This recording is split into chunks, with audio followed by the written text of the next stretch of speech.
11,000 কোটি টাকা জনগণের টাকা মেরে দিয়েছে, তারা সংসদে এসে যখন বড় বড় কথা বলে তখন আমাদের লজ্জা লাগে। তারা টাকা পাঠায় আর আমার এই দেশের দুর্নীতিবাজরা লুটপাট করে খায়। তাদের পরিবার পরিজন ছেড়ে, আত্মীয় স্বজন ছেড়ে, জন্মভূমি ছেড়ে সুদূর সেই মধ্যপ্রাচ্য কিংবা পশ্চিমা বিশ্বে গিয়ে তারা শ্রম দেয়।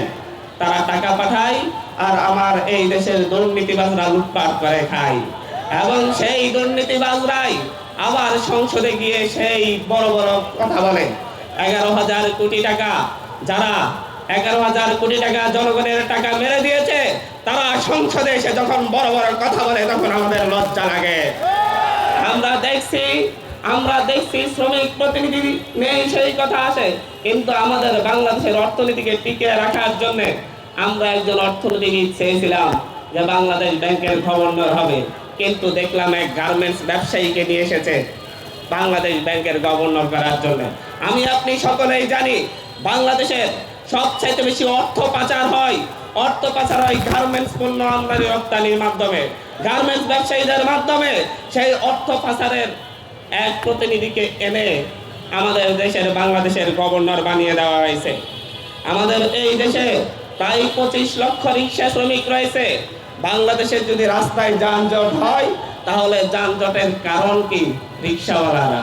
বাংলাদেশে যদি কোনো অ্যাক্সিডেন্ট হয় এটার কারণ কি? রিক্সাওয়ালারা।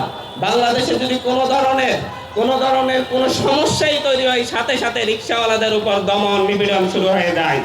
আরে ভাই, রিক্সাওয়ালাদের উপর এত ক্ষোভ কেন?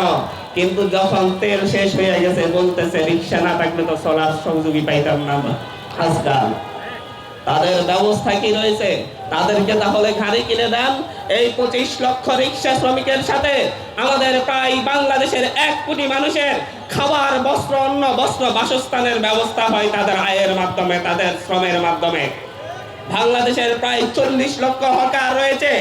এই হকারদেরকে কথায় কথায় হকার উচ্ছেদের নামে হকারদের উপর যে অত্যাচার করা হয়, তাদের যে ক্ষতি করা হয়, এটা নিয়ে কারো কোনো বিশিষ্ট জনের কথা আসে না। আমাদের দেশে প্রচুর সুশীল থাকে, প্রচুর গবেষক থাকে। তাদের গবেষণা শুধুমাত্র গার্মেন্টস ব্যবসায়ীরা কি ঠিক মতো লাভ করতে পারতেছে নাকি পারতেছে না সেটা নিয়ে, ব্যাংক মালিকরা কি ঠিক মতো টিকে আছে নাকি নাই সেটা নিয়ে তাদের গবেষণা আমাদের এই 40 লাখ হকারদের নিয়ে নাই। কথায় কথায় হকার উচ্ছেদ। আরে ভাই, হকারদের যদি উচ্ছেদই করতে হয় তাহলে আপনারা যারা রাজনৈতিক দল ক্ষমতায় থাকেন, যখন যেই ক্ষমতায় আসেন তার হাত ধরে আমাদের প্রত্যেকটা হকার বাড়ি থেকে প্রতিদিন 100 টাকা, 200 টাকা, 500 টাকা, 1000 টাকা করে চাঁদাবাজি করেন। আপনাদের খাবারই তো বন্ধ হয়ে যাবে।